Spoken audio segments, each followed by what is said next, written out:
à 5 heures, on a commencé à déplier la tente pour prendre un bon café et être paré avec un bon verre de jus d'oranger et attaquer la course.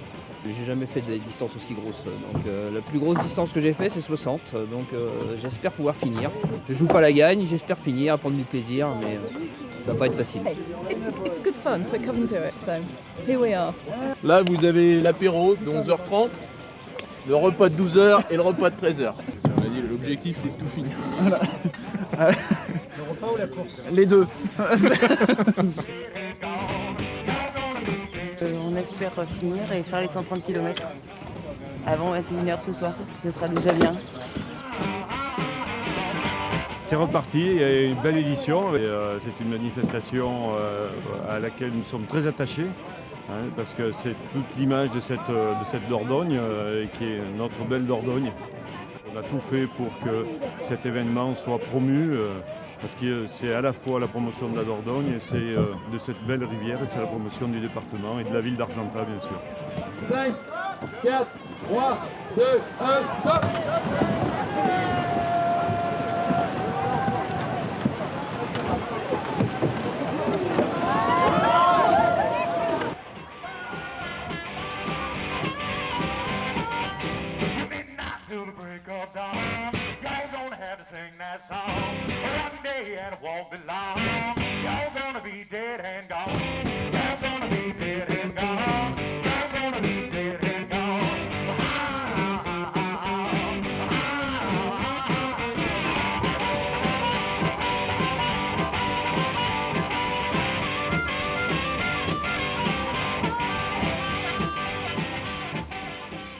Alors on a cru vraiment être super organisé, on avait un petit sac à l'avant, un beau petit sac qu'on avait acheté mais il coinçait complètement les fils des pédales, donc on n'avait pas de gouvernail.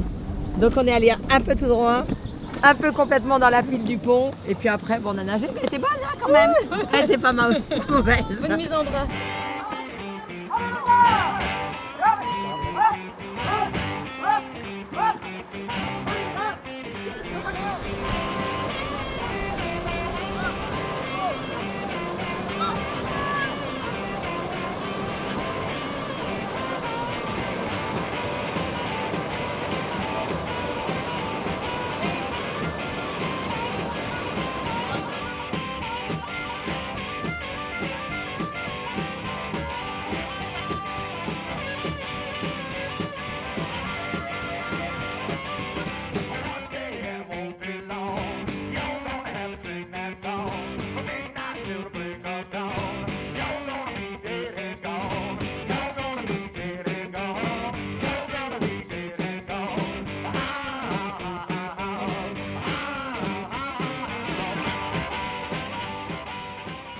The last 25 kilometers was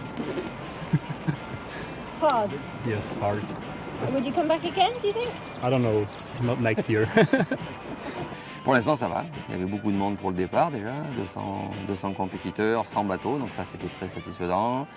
50 étrangers, un quart d'étrangers, je pense que c'est peut-être le record de toute l'histoire de l'Orient intégral, avec beaucoup d'Anglais, beaucoup de Belges. Donc ça c'est satisfaisant. Après la course a été vraiment belle, puisque le vainqueur vient d'arriver, le second arrive juste à l'instant. En plus c'est quelqu'un de notre club, François Boucher, donc ça nous fait encore plus plaisir, parce que voilà. Donc c'est François, il finit sa 7e Dordogne intégrale. C'est quand même assez difficile. Hein. C'est un engagement physique, je crois qu'on va chercher assez loin. Mais le cadre s'y prête et l'organisation est au top. Là il est 15h, on a Saint-Sozy, c'est-à-dire le ravitaillement numéro 3, km 70, il n'est toujours pas bouclé. Ça veut dire qu'il y a des gens qui ne sont pas encore arrivés à la moitié de la course, alors que les meilleurs ont déjà fini. Donc ça, c'est une contrainte qu'on n'avait pas forcément les autres années. Donc ça, il va falloir qu'on réfléchisse à gérer ça peut-être autrement. Alors, Féliman, travailleur. Travailleur à la pelle, à la pelle, à la pioche. Super. C'est un exploit là. Avec les conditions de vent en plus, encore une fois, qui les gênent beaucoup. Tous ceux qui vont finir là, c'est extraordinaire. Autant le faire en K2, c'est déjà très très beau, mais bon. Mais sur un sup, là, je pense que là, il y a des gars qui sont vraiment très très forts. Donc... Intérieur. Ah, il reprend. Non. C'est joué.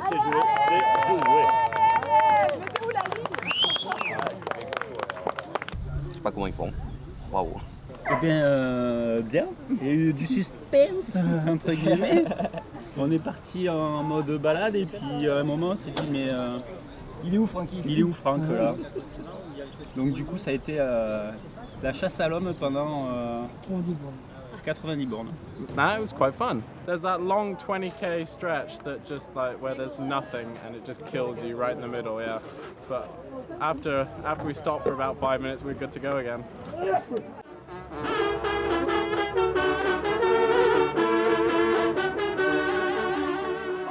Et il y a une super organisation, c'est sympa comme tout. Bravo. On reviendra. Ouais, on reviendra. On reprend juste, voilà. Si on est en train de réfléchir déjà avec le président, là, avec Jean-Marc, à ces histoires de ravitaillement, tout ça, c'est parce qu'on sent que si l'an prochain il y a 300 personnes et pas 200, on est en limite de rupture. Là. Mais on y croit, bon, on n'est pas inquiet.